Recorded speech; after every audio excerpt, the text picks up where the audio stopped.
हरिशरणम मैं निदान। आज से एक संकल्प हुआ है मन में कि प्रत्येक दिन रामचरितमानस पे कुछ चिंतन किया जाए और उस चिंतन को आप तक पहुंचाया जाए। तो रामचरितमानस पे जब मैंने चिंतन किया प्रारंभ में ही बाल कांड में, तुलसीदास जी ने जो गोस्वामी जी ने मंगलाचरण किया है 7 श्लोकों में, तो प्रत्येक श्लोक एक एक कांड के लिए उन्होंने अधिकृत किया है। अच्छा, एक और विशेष बात है यहाँ पर कि रामचरितमानस में जितना बड़ा मंगलाचरण है उतना बड़ा विशाल मंगलाचरण किसी भी ग्रंथ में संस्कृत वांग्मय में नहीं दिखाई देता है। तुलसीदास जी ने मंगलाचरण में सबको समाहित किया है, यहाँ तक कि दुष्टों को भी उन्होंने समाहित किया है। तो ये तुलसीदास जी के मंगलाचरण की विलक्षणता है और विशेषता है।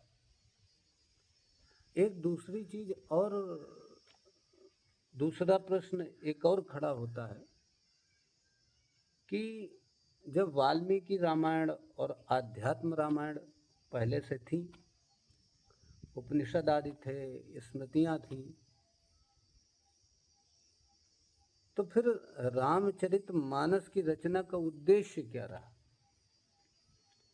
जहाँ तक मेरा चिंतन कहता है तो रामचरितमानस की रचना का उद्देश्य ये रहा होगा तुलसीदास जी का कि गोस्वामी जी के समकालीन ही 2 महात्मा उत्पन्न हुए उनके, एक तो नानक देव, एक कबीर। कबीर साहब ने भी राम को निर्गुण रूप में प्राप्त किया, जाना, समझा, और निर्गुण रूप में ही उनके सारे वक्तव्य मिलते हैं। नानक ने भी कहीं न कहीं राम को निर्गुण रूप में ही उपासित किया, उपासना का केंद्र बनाया। क्योंकि गोस्वामी जी राम को साकार रूप में जानते और समझते थे, उनकी साधना का आधार भी राम का साकार स्वरूप था, इसलिए उन्होंने रामचरितमानस की रचना की। अच्छा, एक और इसमें विशेष बात है कि मंगलाचरण के बाद जब तुलसीदास जी ने राम कथा का प्रसंग प्रारंभ किया है, उसके पहले एक दोहा दिया है 43 नंबर का। वहाँ पे गोस्वामी जी कह रहे हैं कि कहूँ जुगल मुनि बर्य कर मिलन सुभग संवाद। उनके भावों को समझना पड़ेगा गोस्वामी जी के कि राम कथा की उत्पत्ति वो कैसे करा रहे हैं। कह रहे हैं कहूँ जुगल मुनि बर्य कर। वो राम कथा की उत्पत्ति 2 महात्माओं के मिलन से करा रहे हैं, और ये सही भी है।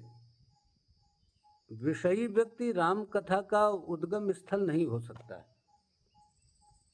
विषयी व्यक्ति से विषय की उत्पत्ति हो सकती है, लेकिन राम कथा जैसी गंगा की उत्पत्ति नहीं हो सकती है। राम कथा की उत्पत्ति किसी महात्मा के द्वारा, किसी महापुरुष के द्वारा ही होगी।